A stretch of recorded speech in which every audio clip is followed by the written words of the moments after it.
नमस्कार, जय हिंद दोस्तों। स्वागत है आप सभी का आज की इस क्लास में। तो आपके लिए आज का साइंस का मॉडल पेपर होने वाला है। आज की क्लास में मैं आपको साइंस का पूरा फुल मॉडल पेपर सॉल्व करवाने वाला हूं, इसलिए वीडियो को बहुत ही ध्यान से आप लास्ट तक ज़रूर देखेंगे।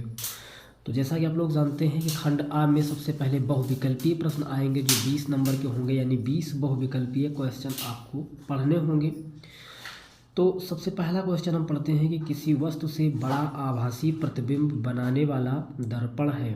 किसी वस्तु से बड़ा आभासी प्रतिबिंब बनाने वाला दर्पण है, समतल, अवतल, उत्तल या कोई गोलीय। तो याद रखिएगा कि वस्तु से बड़ा और आभासी प्रतिबिंब बनाने वाला जो दर्पण है वो आ हो जाएगा, यानी कि समतल दर्पण।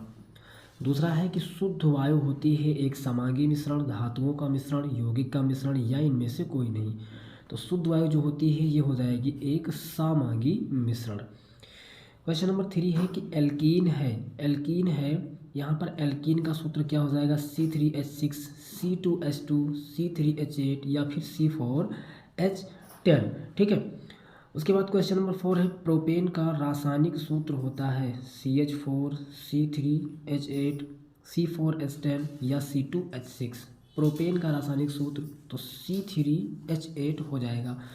अगला है पौधों में जल के परिवहन हेतु होता है फ्लोएम, रंध्र, पित्त या मज्जा या जाइलम। तो यहाँ पर ऑप्शन आपका डी सही होगा, यानी हो जाएगा पौधों में जल के परिवहन हेतु जाइलम। क्वेश्चन नंबर 6 है आपका कि शुक्राणु का निर्माण होता है शुक्रवाहिनियों में, अंडाशय में, वृषण में या यकृत में। तो शुक्राणु का जो निर्माण होता है वो कहाँ होता है? वृषण में होता है, यानी सा ऑप्शन जो है आपका बिल्कुल करेक्ट हो जाएगा।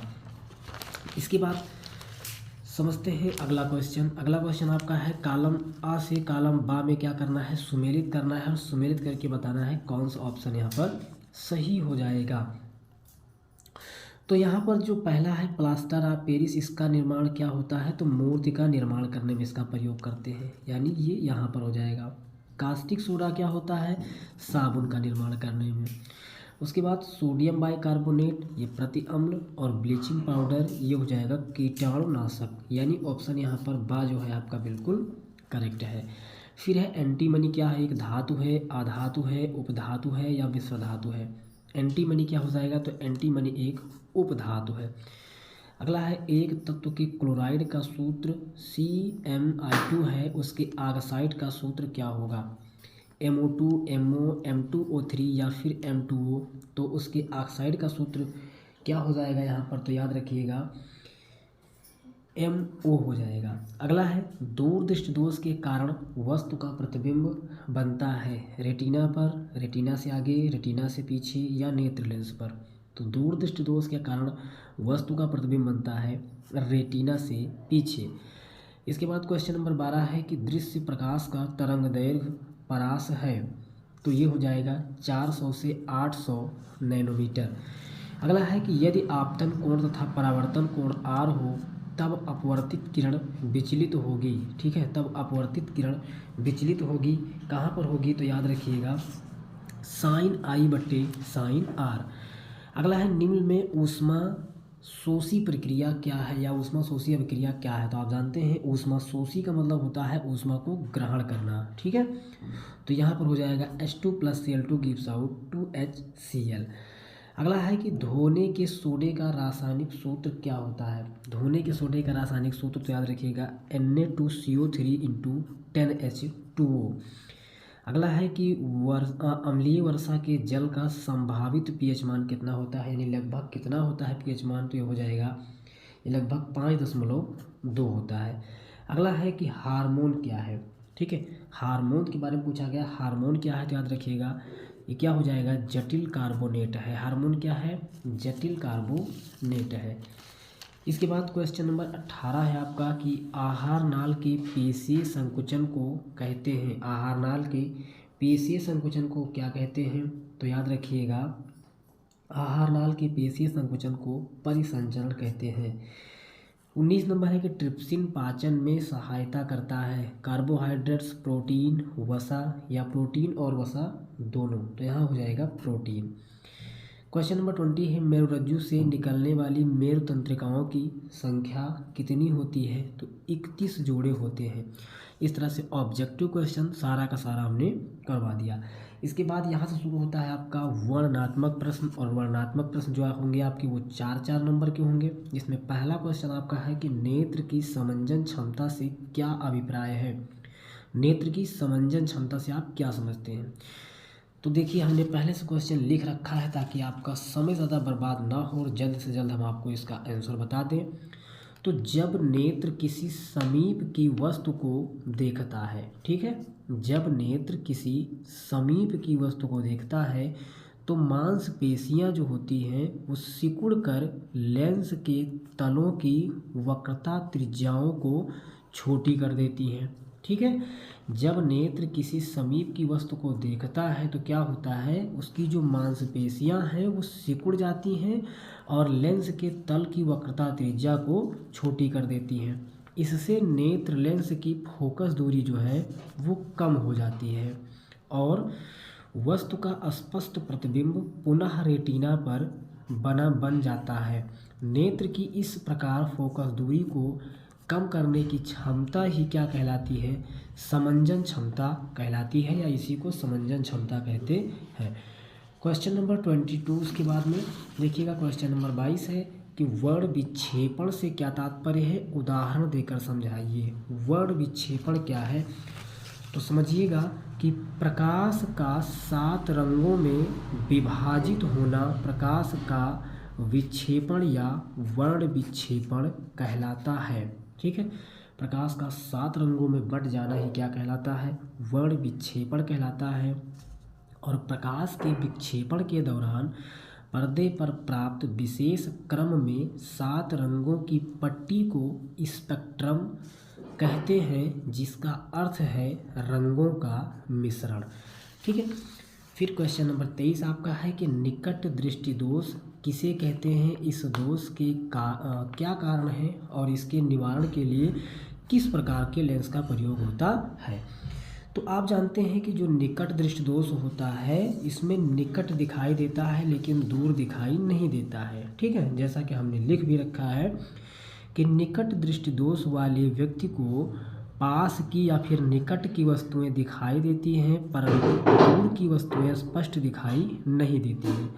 अर्थात नेत्र का दूर बिंदु अनंत पर न होकर कम दूरी पर आ जाता है। ठीक, पूछा गया है इसके निवारण के लिए क्या है? तो इसके निवारण के लिए अवतल लेंस से जो बना हुआ चश्मा है वो दिया जाता है। ठीक है, क्वेश्चन नंबर 24 है कि किरण आरेख खींचकर बताना है आपको कि वक्रता केंद्र और फोकस के बीच, और दूसरा बताना है ध्रुव और फोकस के बीच। ठीक है, तो इसका ग्राफ हम खींचकर एक अलग वीडियो में सारे के सारे इम्पोर्टेंट ग्राफ जो हैं वो आपको बता देंगे। ठीक है, कि किरण आरेख का उपयोग अवतल दर्पण द्वारा और बने प्रतिबिंब स्थिति की प्रकृति क्या होती है। ठीक, क्वेश्चन नंबर 25 आपका है, ये बहुत ज़्यादा इंपॉर्टेंट है क्योंकि कई बार एग्जाम में पूछा गया है कि ब्लीचिंग पाउडर और कार्बन डाइऑक्साइड से अभिक्रिया करता है तो क्या होता है। ठीक है, क्या होता है ये आपको बताना है। तो याद रखिएगा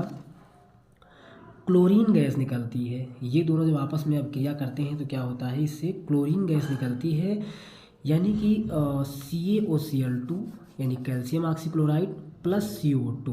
ठीक है, तो गिव्स आउट क्या हो जाएगा? CaCO3। ठीक है, देखिए CaCO3, इसका मतलब ये यहाँ से Ca लिया गया और देखिए CO यहाँ पर कितना है, O कितना है, ये वाला C यहाँ लिखा गया, ऑक्सीजन यहाँ पर 2 है, एक ऑक्सीजन यहाँ लेंगे तो 3 हो जाएगा। ठीक है, तो CaCO3 हो गया। अब यहाँ पर बचा क्या, सिर्फ और सिर्फ Cl2 बचा, तो पीछे लिख दिया गया Cl2। ठीक है, यानी यहाँ पर हमने लिया था कैल्शियम ऑक्सीक्लोराइड, तो ये Ca जो है यहाँ पर हमने लिखा, उसके बाद में ये CO2, ये CO लिखा, ऑक्सीजन यहाँ 2 है, एक यहाँ है, तो 2 और 1 3, तो वही हो गया CO3, और प्लस में जो बचा ये Cl2, इसको यहाँ पर लिखा। दूसरा क्वेश्चन है कि सोडियम बाइकार्बोनेट तन सल्फ्यूरिक अम्ल से अभिक्रिया करता है। जब सोडियम बाइकार्बोनेट तन सल्फ्यूरिक अम्ल से अभिक्रिया करता है तो क्या होता है? तो देखिएगा कार्बन डाइऑक्साइड गैस इससे निकलती है। क्या होता है? कार्बन डाइऑक्साइड गैस निकलती है। ये समीकरण क्या हो जाएगा? 2Na HCO3 और प्लस H2SO4। ठीक है, तो जब गिव्स आउट बनाएंगे तो क्या हो जाएगा? Na2। देखिए आगे लगा हुआ है 2, इसका मतलब यहाँ पर Na यानी सोडियम कितना है? 2 है, तो हमने लिखा Na2। ठीक है, उसके बाद क्या लिखा? SO4 यानी ये लिख दिया। ठीक है, अब जो बचा 2H2O और प्लस 2CO, तो वो हमने लास्ट में कर दिया। ठीक, अगला है आपका कि सोडियम बाइकार्बोनेट या फिर खाने का सोडा को गर्म करते हैं। जब सोडियम बाइकार्बोनेट को गर्म करते हैं तो क्या होता है? तो सोडियम कार्बोनेट बनता है, वह कार्बन डाइऑक्साइड गैस निकलती है। इसका समीकरण जो हो जाएगा 2NaHCO3 gives out Na2CO3 plus H2O plus CO2। ठीक है, ये हो जाएगा। और चौथी रिएक्शन आपकी है कि विरंजक चूर्ण की क्रिया तन सल्फ्यूरिक अम्ल से होती है। ठीक है, तो क्या होता है? तो देखिए जब विरंजक चूर्ण की तन सल्फ्यूरिक अम्ल से अभिक्रिया होगी तो विरंजक चूर्ण का फार्मूला क्या होता है? CaOCl2। विरंजक चूर्ण तन सल्फ्यूरिक अम्ल, इसका मतलब H2SO4। ठीक है, और जब इसकी अभिक्रिया कराएंगे तो फिर वही हो जाएगा। यहाँ से देखिए CO और यहाँ से लेंगे SO4, तो ये हो गया CaSO4। ठीक है, उसके बाद में H2O, तो H और 2, देखिए एक O यहाँ पर है एक यहाँ पर है, तो OO2 हो गया यानी H2O, और प्लस में बचा ये Cl2, तो हो गया Cl2। ठीक है, इस तरह से हो गया। तो इस तरह से ये चारों की चारों जो अभिक्रिया थी वो हमने करके आपको बता दी। इसके बाद में आपको क्वेश्चन कह रहा है कि संक्षारण और विकृत गंधिता क्या है? संक्षारण क्या है, विकृत गंधिता क्या है? तो संक्षारण की बात कर लेते हैं। तो संक्षारण में आप जानते हैं किसी भी वस्तु का जब क्या होता है कि जब कोई धातु अपने आसपास अम्ल आर्द्रता आदि के संपर्क में आ जाती है तब यह संक्षारित हो जाती है। इसका मतलब वो नष्ट होने लगती है। ठीक है, जैसे लोहा है, जब उसमें नमी मिलेगी, उसमें वायु मिलेगी तो क्या होगा? संक्षारित होने लगेगा, यानी उसमें जंग लगने लगेगा।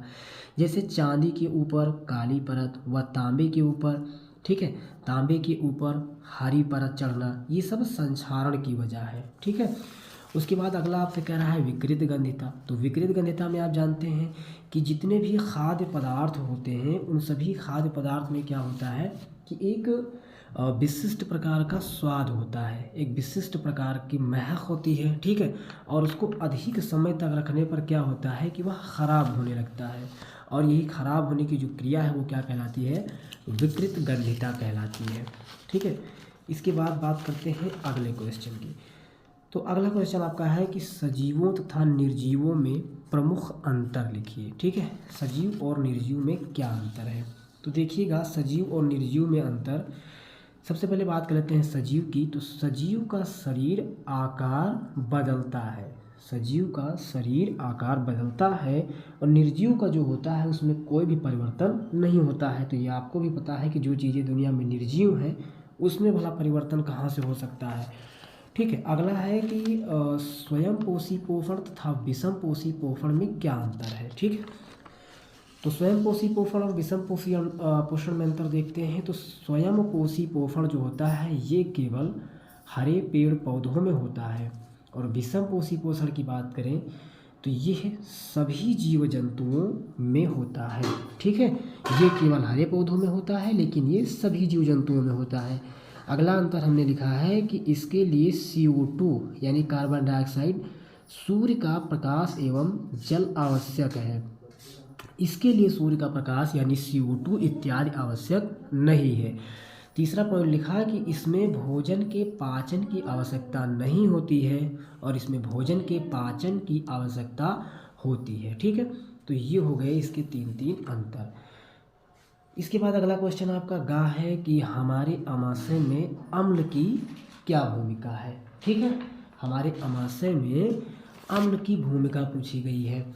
तो चलिए समझते हैं कि हमारे आमाशय में अम्ल की क्या भूमिका है। तो हमने लिख रखा है कि हमारे आमाशय में अम्ल की महत्वपूर्ण भूमिका है। अमाशय में पाए जाने वाले एंजाइम भोजन का पाचन अम्ल के माध्यम से करते हैं और अम्ल भोजन को अम्लीय बना देता है ताकि जठर रस में पाए जाने वाले एंजाइम उसे पचा सके। ठीक है। और भोजन के साथ बहुत सारे रोगाणु भी आ जाते हैं जिससे हमारे अमाशय में उपस्थित अम्ल नष्ट कर देता है। तो ये हो गया। क्वेश्चन नंबर घ है कि उच्च संगठित पादप में वाहन तंत्र के घटक क्या हैं। ठीक है। तो वाहन तंत्र के घटक की बात कर लें तो पहला इसमें होता है जाइलम। जाइलम क्या है? ये खनिजों के जलीय घोल का वहन जड़ों से पूरे पादप में करती है। ठीक है। ये खनिज के जलीय घोल का वहन जो है वो जड़ों से पूरे पादप में करती है। और फ्लोएम की बात कर लें तो ये पत्तियों द्वारा संश्लेषित भोजन को पूरे पादप में फैलाती है। ठीक। क्वेश्चन नंबर 29 है मास्टर ग्रंथि शरीर में कहाँ पाई जाती है, इसका क्या महत्व है। ठीक है। तो अगर इस क्वेश्चन की बात करें तो मास्टर ग्रंथि अर्थात पीयूष ग्रंथि अग्र मस्तिष्क के पश्च भाग में डाईएन्सेफेलॉन नामक संरचना की निचली सतह पर स्थित होती है। इस शरीर की लगभग समस्त अंतःस्रावी ग्रंथियों पर नियंत्रण रखती है और इसके पश्च भाग से निकलने वाला प्रमुख हार्मोन ऑक्सीटोसिन है। ये गर्भावस्था में गर्भाशय की पेशियों के संकुचन को प्रेरित कर प्रसव पीड़ा उत्पन्न करता है। तो ये क्वेश्चन नंबर 29 हो गया। इसके बाद क्वेश्चन नंबर 30 आपका जो है बहुत ज़्यादा इम्पोर्टेंट कि अम्ल क्षार और लवण के बारे में आपको बताना है। ठीक है। अम्ल क्षार और लवण के बारे में बताना है, यानी अम्ल किसे कहते हैं, क्षार किसे कहते हैं और लवण किसे कहते हैं। तो अगर अम्ल की बात कर लें तो आपको अच्छे से पता है कि वह तत्व जो जलीय विलयन में हाइड्रोजन यानी H+ आयन देते हैं। ठीक है। वह पदार्थ जो जलीय विलयन में हाइड्रोजन यानी कि H+ आयन देते हैं। जैसे हमने लिख रखा है कि वो पदार्थ जो जलीय विलयन में हाइड्रोजन आयन यानी H+ देते हैं वो क्या कहलाते हैं, अम्ल। जैसे हमने लिखा कि HCl उत्क्रमणीय H+, हमने कहा था हाइड्रोजन आयन H+ देते हैं। देखिए H+ और फिर क्या आ गया Cl- यानी क्लोरीन के आगे क्या लग गया, माइनस लग गया। यानी जो अम्ल होते हैं वो सिर्फ और सिर्फ H+ आयन देते हैं, इसके अलावा कोई भी धन आयन नहीं देते हैं। और क्षार की बात अगर कर लें तो वह यौगिक जो जलीय विलयन में हाइड्रॉक्सिल आयन यानी OH- देते हैं। इसका मुख्य पॉइंट क्या है कि अम्ल जो होते हैं वो H+ देते हैं, इसके अलावा कोई धन आयन नहीं देते। और क्षार जो होते हैं वो H- देते हैं, इसके अलावा कोई भी ऋण आयन नहीं देते, वो क्षार कहलाते हैं। जैसे कि हमने लिखा है NaOH। अब उत्क्रमणीय में क्या हो गया, देखिए Na+ में हो गया, लेकिन OH किस में हो गया, माइनस में, क्योंकि ये OH- ही देते हैं यानी हाइड्रॉक्सिल आयन ही देते हैं। अगला है लवण।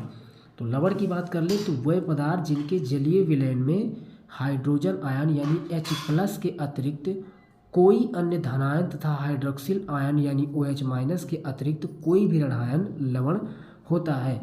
जैसे कि हमने लिख रखा है ZnSO4 उत्क्रमणीय Zn+ SO4-। तो ये हो जाएगा अम्ल, क्षार और लवण। और 31 नंबर क्वेश्चन आपका है हार्मोन तथा बीकर क्या होते हैं। तो हार्मोन क्या है, आप सभी जानते हैं कि हार्मोन ऐसे रासायनिक संदेशवाहक होते हैं जो अंतःस्रावी ग्रंथियों से सीधे रुधिर में स्रावित होकर सारे शरीर में संचारित होते हैं और इनकी सूक्ष्म मात्रा ही किन्हीं विशिष्ट कोशिकाओं या विशिष्ट अंगों की कोशिकाओं की कार्यकी को वातावरणीय दशाओं, ठीक है, की आवश्यकता अनुसार प्रभावित करती है। और वीकर की बात कर ले तो पाचन क्रिया से संबंधित रासायनिक क्रियाओं में कुछ सूक्ष्म मात्रा में पाए जाने वाले महत्वपूर्ण पदार्थ विशेष महत्व के हैं जो इन क्रियाओं को उत्तेजित करते हैं तथा चलाते हैं। इन पदार्थों को विकर या एंजाइम कहते हैं। इस प्रकार से पूरा का पूरा हमने प्रश्न पत्र सॉल्व करवा दिया। वीडियो अच्छा लगा तो वीडियो को एक लाइक करेंगे, वीडियो अपने दोस्तों के पास भी शेयर करेंगे ताकि वो भी इसका लाभ उठा सके। तो 29 फरवरी को आपका पेपर होना है साइंस का, इसलिए मेहनत ईमानदारी से पढ़ते रहिए। फिर मिलते हैं नेक्स्ट वीडियो में नेक्स्ट टॉपिक के साथ। तब तक आप पढ़ते रहिए और अपना